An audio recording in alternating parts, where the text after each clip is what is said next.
Woodrow Wilson امریکی مفکر، Harold لاسکی برطانوی مفکر۔ تو اب یہاں پر دوسرا جو ہے فرانسیسی مفکر یہ رائٹ ہے، وڈرو ولسن امریکی مفکر یہ بھی رائٹ ہے۔ چوتھا جو ہے ہیرالڈ لاسکی برطانوی مفکر یہ بھی رائٹ ہے۔ تو یہاں پر غلط جوڑی جو ہے ارسطو جرمن مفکر، ارسطو دراصل قدیم یونانی مفکر میں شمار کیا جاتا ہے، تو ارسطو رائٹ آنسر ہوگا ہمارا ارسطو قدیم یونانی مفکر۔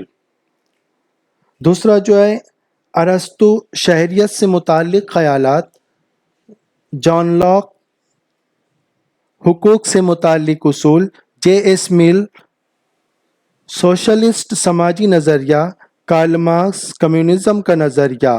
تو یہ چاروں دیا گیا ہے یہاں پر۔ تو پہلا جو ہے ارسطو شہریت سے متعلق خیالات، یہ بالکل رائٹ ہے۔ دوسرا جو ہے جان لاک حقوق سے متعلق اصول، اس نے ترتیب دیے تو حقوق سے متعلق اصول رائٹ ہے۔ تیسرا جے ایس مل سوشلسٹ سماجی نظریہ یہ غلط ہے۔ کارل مارکس کمیونزم کا نظریہ تو یہ بھی رائٹ ہے۔ تو تیسری جوڑی جو ہے ہماری غلط ہے، اس جوڑی کو درست کرنا ہے۔ جے ایس مل آزادی سے متعلق نظریہ پیش کیا اس نے، تو یہاں پر جے ایس مل کے سامنے آزادی سے متعلق نظریہ آئے گا، تو یہ ہمارا رائٹ آنسر ہوگا۔ اس کے بعد جو ہے یہاں پر دیا گیا ہے میرا دوست پنجابی ہے۔ پنجابی دراصل علاقائی سطح کی شناخت ہے، پہچان ہے۔ دوسرا دیا گیا میرا ہم جماعت ایرانی ہے۔ ایرانی جو ہے یہ قومی سطح کی شناخت ہے۔ تیسرا جو ہے مجھے میرے قومی ترانے پر فخر ہے، یہ قوم پرستی کا احساس ہے۔ چوتھا یہاں پر دیا گیا ہے سرکاری دفتر سے مجھے پیدائشی داخلہ لانا ہے، یہ ذاتی ہے۔ تو یہاں پر دیکھیں گے رائٹ آنسر میرا دوست پنجابی ہے، یہ علاقائی سطح کی شناخت ہے۔ جیسے میں مہاراشٹرین ہوں، یہ میری علاقائی پہچان ہے۔ میں ہندوستانی ہوں، یہ میری قومی پہچان ہے۔ میں ایشیائی ہوں، یہ میری جو ہے قومی کے علاوہ یہ میری بین الاقوامی پہچان ہے۔ تو عزیز طلباء و طالبات، اسی طرح سے میرا دوست پنجابی ہے، میرا دوست گجراتی ہے، میرا دوست جو ہے گجراتی ہے، میرا دوست کشمیری ہے، یا پھر میرا دوست جو ہے ہماچل پردیش کا رہنے والا ہے، منی پوری ہے۔ تو یہ تمام کے تمام علاقائی شناخت ہے۔ اس کے علاوہ علاقائی کے علاوہ مقامی شناخت تو بھی ہوتی ہے کہ میں فلاں ضلع سے تعلق رکھتا ہوں، یہ مقامی شناخت میں آتا ہے۔ اس کے علاوہ میں فلاں شہر سے تعلق رکھتا ہوں، یہ مقامی شناخت ہے۔ تو میرا دوست پنجابی ہے،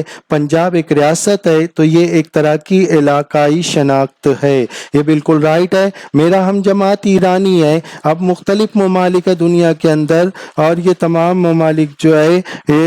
ممالک ایرانی جو ہے، جیسے ہم ہندوستانی ہے، یہ ہمارے قومی سطح کی شناخت ہے، قومی سطح کی پہچان ہے۔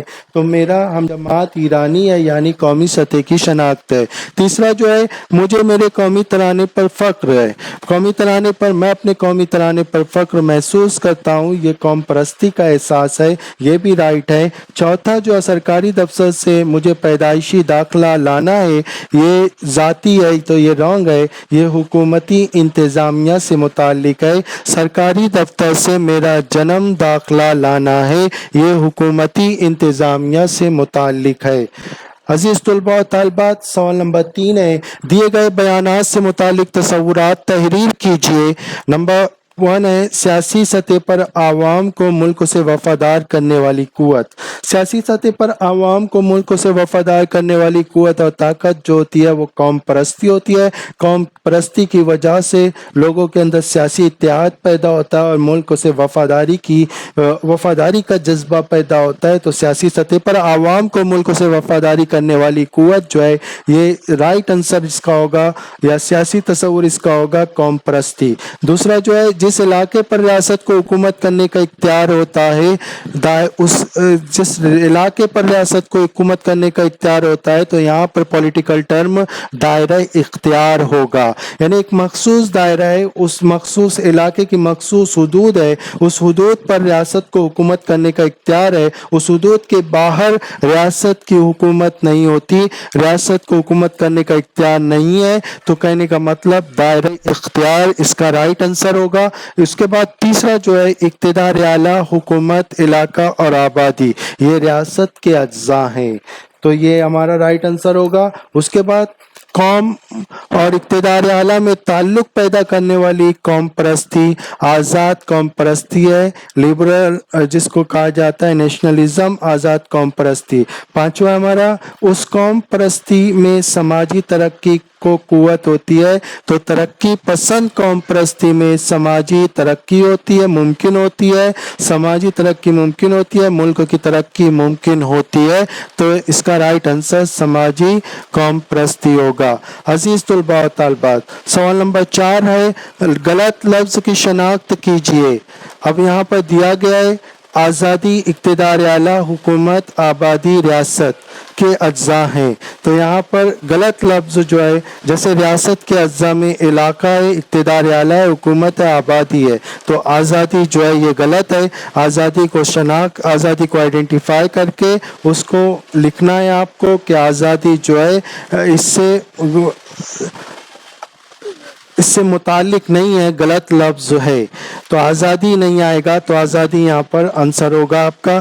دوسرا جو ہے پنجابی، تامل، امریکی اور مراٹھی علاقائی سطح کی شناخت ہے، تو عزیز طلباء و طالبات یہاں پر پنجابی بھی پنجاب کے رہنے والے کو پنجابی کہتے ہیں، تامل کے رہنے والے کو تمل کہتے ہیں، امریکی جو ہے امریکہ کے رہنے والے کو امریکی کہتے ہیں، تو یہ جو ہے پنجابی، تمل یہ ہندوستان کی ریاستیں ہیں، مہاراشٹر، مراٹھی یہ ہندوستان کی ریاستیں ہیں، لیکن یہاں پر امریکی جو ہے یہ علاقائی شناخت نہیں ہے بلکہ یہ قومی شناخت ہے، اس لیے یہاں پر امریکی جو ہے رانگ ہوگا، اس لیے اس کا آنسر امریکی ہوگا، کیونکہ امریکی قومی شناخت ہے، پنجابی، تمل اور مراٹھی جو ہے یہ علاقائی شناخت ہے۔ نمبر 3 ہندوستانی، پاکستانی، بنگلہ دیشی اور مہاراشٹرین۔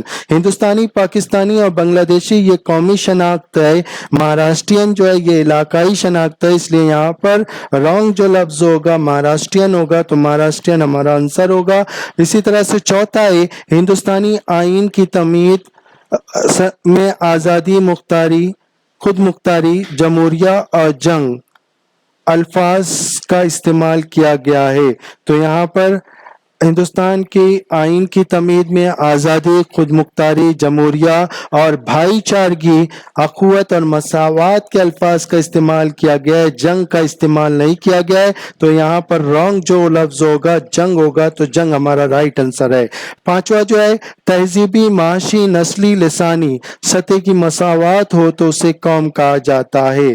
تہذیبی، معاشی جو ہے یہ نہیں آئے گا، تہذیبی، نسلی اور لسانی سطح کی مساوات ہو تو اسے قوم کہا جاتا ہے، کیونکہ یہ عوامل ہیں جو قوم کی تعمیر میں اہم کردار ادا کرتے ہیں، جیسے تہذیب و تمدن، مشترکہ تہذیبی روایات، مشترکہ نسل کے لوگوں کے اندر اتحاد پیدا ہوتا ہے، تو نسل اتحاد پیدا کرنے میں اہم کردار ادا کرتا ہے، لسان، زبان اتحاد پیدا کرنے کے لوگوں کو ایک دوسرے کے قریب لانے میں اہم کردار ادا کرتی ہے، تو اس طرح سے تہذیبی، نسلی اور لسانی جو ہے مساوات ہو تو اسے قوم کہا جاتا ہے، لیکن معاشی مساوات جو ہے یہاں پر رانگ ہے، تو ہمارا آنسر ہوگا معاشی ہوگا۔ تو عزیز طلباء و طالبات اس طرح سے سوال نمبر 5 صحیح متبادل کا انتخاب کیجئے اور جملے مکمل کیجئے۔ تو پہلا ہے ملک کی تخلیق میں سب سے اہم جز اتحاد کا احساس ہے، کیونکہ اب یہاں پر 3 آپشن دیا گیا ہے۔ اس احساس کے مطابق سیاسی سطح پر خود کی حکومت کی مانگ کی جاتی ہے، بے اس احساس کے مطابق عوام میں اتحاد پیدا ہوتا ہے، جیم اس احساس کی وجہ سے ہی مہاتما گاندھی جیسے رہبر تیار ہوتے ہیں، تو ہمارا رائٹ آنسر ہے ملک کی تخلیق میں سب سے اہم جز اتحاد کا احساس ہے، کیونکہ اس احساس کے مطابق سیاسی سطح پر خود کی حکومت کی مانگ کی جاتی ہے۔